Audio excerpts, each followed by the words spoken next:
Bonsoir, ici Geozy, vous êtes sur Brainwatch. Alors petit point avant de débuter la vidéo, dans ce cadre inhabituel, étant donné que les vidéos de Brainwatch nous prennent un certain temps au travail de recherche ainsi que de réalisation, et comme je ne suis pas en permanence avec mon compadres Giano Lapin, je me suis dit qu'il faudrait que je puisse tourner également tout seul. Alors, c'est très simple, les Brainwatch je les fais avec Giano, le temps que je le vois, etc. Et je me suis dit pourquoi pas faire un Brainwatch plus rapide, plus simple, plus concis, plus court du coup, où je le fais de mes propres moyens. Sauf que pour m'éviter de faire plus de recherche que nécessaire, ces petits Brainwatch seront sur des choses dont j'ai déjà les connaissances, qui me permettent d'éviter de faire de recherche ou de faire peu de recherche pour réaliser ces petits Brainwatch. Du coup, nouveau format de Brainwatch, les Brain Flash. Voilà, tout simplement, générique. Donc, sujet de ce premier Brain Flash, c'est sur la piraterie, car oui, la piraterie et le cinéma seront les principaux sujets de Brain Flash. Et pour ceux que ça gêne, je suis désolé, mais c'est les deux sujets auxquels j'ai le plus de connaissances, donc on va faire avec. Donc, aujourd'hui, sur la piraterie, on va parler des drapeaux et des signaux. Donc sur les drapeaux, on va évidemment parler du Jolly Roger. Pour ceux qui regardent Link the Sun, normalement vous avez déjà une petite base, et on va essayer de l'améliorer. Je sais pas pourquoi je fais cette tête. Alors tout d'abord, l'origine du mot Jolly Roger est assez inconnue. Et là, vous commencez à vous inquiéter pour la suite, je pense. Non, il y a des origines, mais on va dire qu'on ne les connaît pas exactement. Elle pourrait venir d'un peu n'importe où, et c'est souvent des dérivations d'autres mots. Par exemple, la plus connue, c'est celle que ce serait des boucaniers français qui surnommaient leur pavillon rouge Jolly Rouge, et que tout simplement, les Anglais ont déformé Jolly Rouge pour que ça devienne Jolly Roger. Tout simplement. Donc le Jolly Roger, comme vous le savez, c'est la marque significative des pirates. Chaque pirate possède son propre pavillon, ce qui permet de l'identifier assez rapidement. Car oui, les Anglais évidemment prenaient note et référenciaient les pirates dans un joli catalogue. Donc la base d'un Jolly Roger, comme vous le savez, c'est un pavillon noir avec un crâne blanc.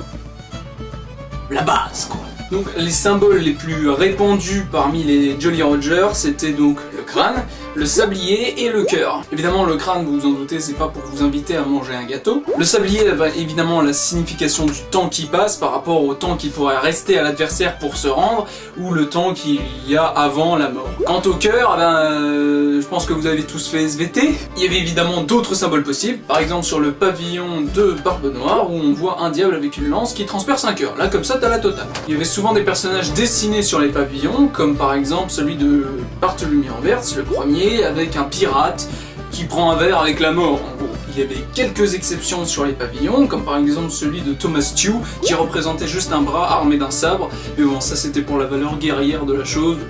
Toutes les armes représentées, c'était la signification guerrière. Il y avait également quelques exceptions au niveau de l'esthétique du pavillon noir, comme certains pavillons qui étaient à champ blanc et avec le crâne noir, ou avec des couleurs vives. Mais ça, franchement, c'était juste esthétique. Ça n'avait aucune signification. Mais depuis tout à l'heure, je vous parle du pavillon noir et de ses significations, et vous devez vous dire, mais c'est pas possible, les pirates ils adoraient la mort, c'est quoi, c'était les gothiques avant l'heure? Alors non, pas du tout, ils étaient pas contre la vie, bien au contraire, car en fait les pavillons noirs, c'était plus un hommage à la vie qu'une idolâtrie de la mort.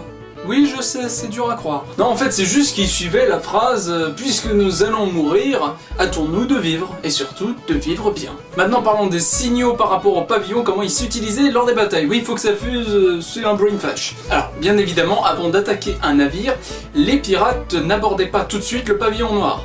Parce que sinon, le bateau ennemi ne les laisserait jamais approcher, clairement. Les pirates, la plupart du temps, arboraient d'abord le pavillon de leur pays d'origine pour leurrer leur adversaire. Une fois le pavillon noir hissé, cela signifie une seule chose pour l'adversaire, nous sommes des pirates et nous allons vous attaquer. Rendez-vous. Suite à ça, le capitaine adverse a deux réactions. Soit il se rend et donc abaisse son pavillon en signe de reddition, soit, eh bien, il défend son honneur et va essayer de pas mourir.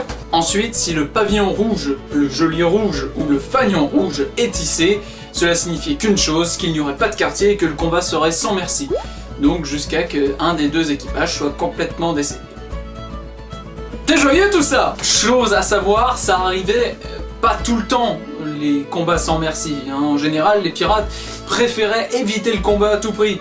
Parce que quitte à perdre des hommes, voilà quoi, c'est assez coûteux. Chose aussi qu'en général, les autres capitaines qui se faisaient aborder par des pirates préféraient aussi éviter. Ils se disaient, ouais, ce serait plus simple que de leur filer un peu de marchandises et de repartir en vie quoi. Après, il y avait évidemment quelques exceptions, comme Ned Low, qui lui ne refusait pas à massacrer tout l'équipage adverse.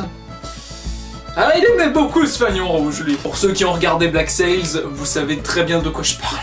D'ailleurs, chose intéressante sur le pavillon noir de Ned Low, son squelette est en rouge au lieu d'être en blanc. Comme quoi, avec lui, il faut pas s'attendre à des négociations. Bon, après, il y a les pavillons les plus connus, comme celui d'Henry Avery, roi des pirates, ou Calico Jack, Jack Rackham, qui a été utilisé pour Pirates des Caraïbes.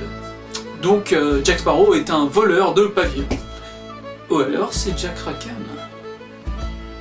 Mais le pavillon le plus connu, c'est celui d'Edward England, hein, le crâne avec les deux os croisés en dessous. Bien voilà, ce petit cours sur la piraterie et ce Brain Flash touche à sa fin. Oui, je vous avais dit que c'était très speed et très court aussi. Waouh la vache! On se retrouve donc pour le prochain Brain Watch et un autre Brain Flash sûrement, vu la vitesse que je mets pour les réaliser.